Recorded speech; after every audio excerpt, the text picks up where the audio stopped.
ದಾಂಡೇಲಿಯ ಸಾಹಿತಿ ಹಾಗೂ ಪತ್ರಕರ್ತ ಬಿಎನ್ ವಾಸರೆ ಅವರ ಮೇಲೆ ಸಿಪಿಐ ಭೀಮಣ್ಣ ಸೂರಿ ಅವರು ನಡೆಸಿದ ದೌರ್ಜನ್ಯವನ್ನು ಖಂಡಿಸಿ ಭಟ್ಕಳ ತಾಲೂಕಾ ಕಾರ್ಯನಿರತ ಪತ್ರಕರ್ತರ ಸಂಘದ ವತಿಯಿಂದ ಉಪವಿಭಾಗಾಧಿಕಾರಿಗಳ ಮೂಲಕ ಗೃಹ ಸಚಿವರಿಗೆ ಮನವಿ ಸಲ್ಲಿಸಲಾಯಿತು. ದಾಂಡೇಲಿಯ ಪೊಲೀಸ್ ಇನ್ಸ್ಪೆಕ್ಟರ್ ಭೀಮಣ್ಣ ಸೂರಿ ಅವರು ಸಾಹಿತ್ಯ ಪರಿಷತ್ತು ಜಿಲ್ಲಾಧ್ಯಕ್ಷ ಹಾಗೂ ಪತ್ರಕರ್ತ ಬಿಎನ್ ವಾಸರೆ ಅವರನ್ನು ಅಗೌರವವಾಗುವ ರೀತಿಯಲ್ಲಿ ನಡೆಸಿಕೊಂಡಿದ್ದನ್ನು ತಾಲೂಕಾ ಕಾರ್ಯಕರ್ತರ ಸಂಘವು ತೀವ್ರವಾಗಿ ಖಂಡಿಸುತ್ತದೆ.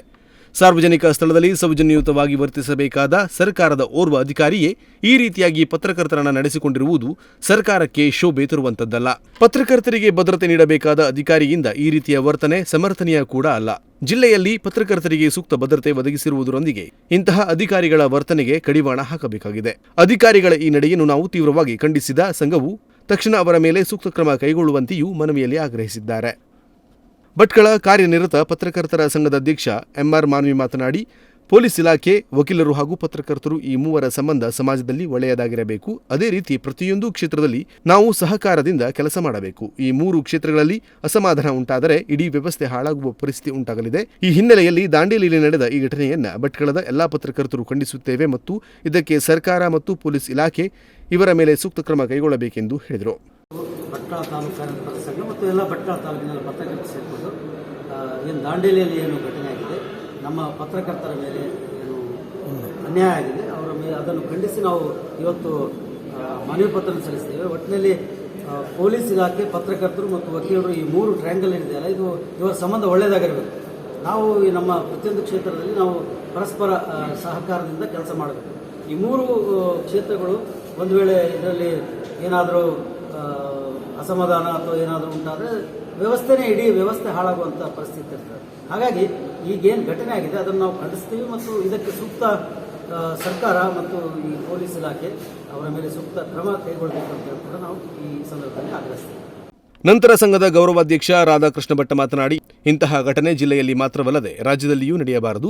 ಅಧಿಕಾರಿಗಳು ತಮ್ಮ ಈ ತರಹ ಧೋರಣೆಗಳನ್ನು ಬದಲಾಯಿಸಿಕೊಳ್ಳಬೇಕು. ಬಿಎನ್ ವಾಸರೆ ಕಸಾಪದ ಜಿಲ್ಲಾಧ್ಯಕ್ಷ ಹುದ್ದೆಯನ್ನು ಹೊಂದಿರುವ ವ್ಯಕ್ತಿ ಹಾಗೂ ಬಹಳ ವರ್ಷದಿಂದ ಪತ್ರಕರ್ತರಾಗಿ ಉತ್ತಮ ಕೆಲಸ ನಿರ್ವಹಿಸುತ್ತಿದ್ದಾರೆ. ಇಂತಹವರ ಮೇಲೆ ಇಂತಹ ಘಟನೆ ನಡೆದಿರುವುದು ಭಟ್ಕಳದ ಎಲ್ಲಾ ಪತ್ರಕರ್ತರು ಖಂಡಿಸುತ್ತೇವೆ ಹಾಗೂ ಗೃಹ ಸಚಿವರು ಸೂಕ್ತ ಕ್ರಮ ಕೈಗೊಳ್ಳಬೇಕು ಎಂದು ಹೇಳಿದರು.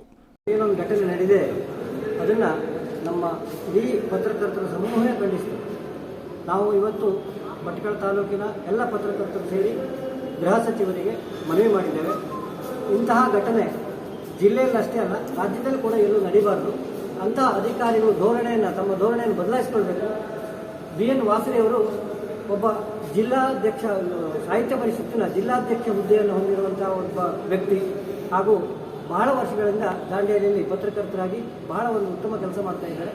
ಅಂಥವ್ರ ಮೇಲೆ ಆದ ಇಂತಹ ಒಂದು ಘಟನೆಯನ್ನು ನಾವು ತೀವ್ರವಾಗಿ ಖಂಡಿಸ್ತೇವೆ ಹಾಗೂ ಆ ಅಧಿಕಾರಿಗಳು ವರ್ತನೆಯನ್ನು ಬದಲಾಯಿಸಿಕೊಳ್ಬೇಕು. ಈ ಬಗ್ಗೆ ಗೃಹ ಸಚಿವರು ಸೂಕ್ತ ಕ್ರಮ ಕೈಗೊಳ್ಳಬೇಕಂತೇಳಿ ನಾವು ಆಗ್ರಹ ಮಾಡ್ತೇವೆ. ಇತ್ತೀಚೆಗೆ ದಾಂಡೇಲಿಯಲ್ಲಿ ಹಿರಿಯ ಪತ್ರಕರ್ತರು ಜೊತೆಗೆ ಕನ್ನಡ ಸಾಹಿತ್ಯ ಪರಿಷತ್ತಿನ ಜಿಲ್ಲಾಧ್ಯಕ್ಷರಾಗಿರ್ತಕ್ಕಂಥ ಬಿಎನ್ ವಾಸರೆ ಅವರ ಮೇಲೆ ಅಲ್ಲಿನ ಪೊಲೀಸ್ ಅಧಿಕಾರಿಗಳು ನಡೆದುಕೊಂಡ ರೀತಿಯ ಬಗ್ಗೆ ನಾವೆಲ್ಲರೂ ಮಾಧ್ಯಮಗಳಲ್ಲಿ ಗಮನಿಸಿರ್ತೀವಿ. ಸಾಹಿತ್ಯ ಪರಿಷತ್ತು ಕೂಡ ಈ ಒಂದು ಘಟನೆಗೆ ಸಂಬಂಧಪಟ್ಟಂತೆ ಭಟ್ಕಳ ತಾಲೂಕಾ ಸಾಹಿತ್ಯ ಪರಿಷತ್ತಿನ ಪರವಾಗಿ ಕೂಡ ನಾವು ಖಂಡನೆಯನ್ನು ವ್ಯಕ್ತಪಡಿಸ್ತಾ ಬರ್ತೇವೆ. ಯಾವತ್ತಿಗೂ ಪೊಲೀಸ್ ಇಲಾಖೆ ಇರ್ಬೋದು ಅಥವಾ ಯಾವುದೇ ಇಲಾಖೆ ಇರ್ಬೋದು, ಇಲಾಖೆಯ ಅಧಿಕಾರಿಗಳು, ಪತ್ರಕರ್ತರು ಜೊತೆಗೆ ಸಾರ್ವಜನಿಕರೊಂದಿಗೆ ಎಂಥದೇ ಪರಿಸ್ಥಿತಿ ಇದ್ದರೂ ಒಂದು ಸೌಜನ್ಯತೆ ನಡವಳಿಕೆಯನ್ನು ಎಲ್ಲರೂ ಅಳವಡಿಸಿಕೊಂಡಾಗ ಮಾತ್ರ ಒಂದು ಸಮಾಜದ ಎಲ್ಲ ವ್ಯವಸ್ಥೆಗಳು ಸುಗಮವಾಗಿ ಸುವ್ಯವಸ್ಥಿತವಾಗಿ ನಡೆಯುವುದಕ್ಕೆ ಸಾಧ್ಯ. ಉಪವಿಭಾಗಾಧಿಕಾರಿ ಅನುಪಸ್ಥಿತಿಯಲ್ಲಿ ತಹಶೀಲ್ದಾರ್ ಕಚೇರಿ ಶಿರಸ್ತೆದಾರ ಪ್ರವೀಣ್ ಅವರು ಮನವಿಯನ್ನು ಸ್ವೀಕರಿಸಿದರು.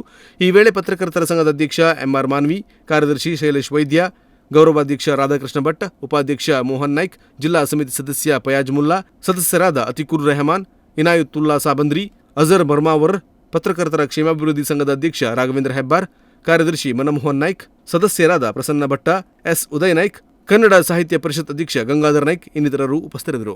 ಉದಯ ನಾಯ್ಕ್, ನುಡಿಸಿರಿ ನ್ಯೂಸ್, ಭಟ್ಕಳ.